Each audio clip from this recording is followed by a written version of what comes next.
हरे कृष्णा। आज हम एक बहुत बड़े भक्त जिनका नाम भरत महाराज है, उनका चरित्र सुनेंगे। हम ये जानेंगे कि कैसे एक छोटी सी आसक्ति भी ऊंचे पद से नीचे गिरा सकती है।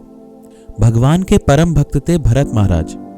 ये रामायण वाले भरत महाराज से अलग हैं। उन्होंने एक दिन निश्चय किया कि अब सारी जिम्मेदारी पूरी हो गई है, अब मैं संन्यास लेकर भगवान की भक्ति में और प्रवीण होऊंगा और भगवत प्राप्ति करूंगा। इसी उद्देश्य से वे वन को चले गए। एक दिन सुबह का समय था। वे गंडकी नदी के तट पर बैठे मंत्र जप कर रहे थे। उसी समय एक प्यासी गर्भस्थ हिरनी वहां पानी पीने आई। जब वे तृप्ति के साथ जल पी रही थी, तभी वहां एक शेर ने घोर गर्जना की। ये गर्जना इतनी डरावनी थी कि हिरनी इसको सुनकर इतना डर गई कि जल पीना छोड़कर उसने तुरंत नदी को पार करने के लिए छलांग लगा दी, जिससे उसका गर्भ वहीं निकल गया और शिशु हिरन नदी की लहरों में गिर गया। इससे देख भरत महाराज को उस नन्हे से हिरन पर बहुत तरस आया और उन्होंने तुरंत उसको लहरों से बाहर निकाल लिया।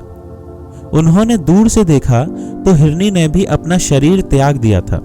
अब इस हिरन के बच्चे को अनाथ देखकर वे उसे अपने आश्रम ले आए। धीरे धीरे महाराज भरत उस हिरन के प्रति अत्यंत वत्सल होते गए। वे एक मां की तरह उसका ध्यान और पालन पोषण करने लगे। वे उस मृग में इतने आसक्त हो गए कि अपनी धीरे धीरे भगवान की आराधना करना भी भूल गए और कुछ दिनों के बाद वे अपनी आध्यात्मिक उन्नति के विषय में सब कुछ भूल गए। महाराज भरत सोचने लगे, बेचारा यह हिरन अपने संबंधियों से अलग हो गया है और मेरी शरण में आया है। यह अन्य किसी को न जानकर केवल मुझे अपना पिता, माता, भाई तथा स्वजन मानने लगा है। मेरे ही ऊपर इसकी निष्ठा है। यह मेरे अतिरिक्त किसी को नहीं जानता। इसलिए मुझे ईर्ष्यावश यह नहीं सोचना चाहिए कि इस हिरन के कारण मेरा अकल्याण होगा। मेरा कर्तव्य है कि मैं इसकी रक्षा करूं। उस हिरन के प्रति ममता बढ़ जाने के कारण महाराज भरत उसी के साथ लेटते, टहलते, स्नान करते और कहीं भी खाते। इस प्रकार उनका हृदय उस हिरन के बच्चे के प्यार में बंध गया। वन में जाकर आध्यात्मिक जीवन में आगे बढ़ने के उद्देश्य से महाराज भरत ने अपना घर, पत्नी, संतान, राज्य तथा अन्य सभी को छोड़ दिया था, किंतु एक तुच्छ पालतू हिरन के स्नेह पाश में बंधकर वे पुनः भौतिक आसक्ति के शिकार बन गए। तो भला उन्हें परिवार त्याग से क्या लाभ हुआ?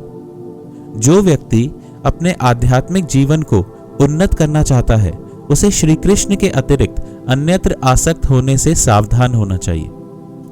कभी कभी भरत महाराज अगर उस मृग को ना देखते तो उनका मन अत्यंत व्याकुल हो उठता। उनकी स्थिति उस कंजूस व्यक्ति के समान हो जाती जिसे कुछ धन प्राप्त हुआ हो, किंतु उसके खो जाने से वह अत्यंत दुखी हो गया हो। वे सदैव मृग की चिंता में लगे रहते। उनकी स्मृति में सिर्फ वो हिरन ही समाया हुआ था। एक दिन वे हिरन उन्हें छोड़कर कहीं चला गया। इस घटना से वह बहुत परेशान हो गए और मन ही मन भगवान से, देवताओं से, पेड़ों से, वनों से, चर अचर से यही दुआ करने लगे कि वे हिरन वापस आ जाए, उसका कुछ भी अहित ना हुआ हो। वे पल पल उस हिरन के लौटने की आशा करते रहे, पर वह हिरन वापस नहीं आया। एक समय जब राजा की मृत्यु का समय आया, तब उन्होंने मृत्यु के समय उस हिरन को अपने पास बैठे देखा, मानो उनका पुत्र हो और शोक मना रहा हो। वास्तव में राजा का चित्त हिरन के शरीर में रमा हुआ था और अंत समय में उनकी स्मृति में हिरन के होने के कारण उनको अगले जन्म में हिरन का ही शरीर प्राप्त हुआ। मतलब उन्होंने अपना घर त्याग किया था आध्यात्मिक उन्नति के लिए, परंतु एक हिरन में आसक्ति होने के कारण उनकी उन्नति के बदली उनकी आध्यात्मिक दुर्गति हो गई। इस कथा से भगवान यही सीख देना चाहते हैं कि भगवान का निरंतर ध्यान ही एकमात्र उपाय है इस भव बंधन से पार होने का। अगर किसी और से आसक्ति बढ़ी तो भक्त चाहे कितने भी ऊंचे पद पर हो, वह नीचे गिर जाता है। इसलिए हमेशा भगवान का नाम जप करते रहना चाहिए और उनके निरंतर ध्यान में लगे रहना चाहिए। हरे कृष्णा।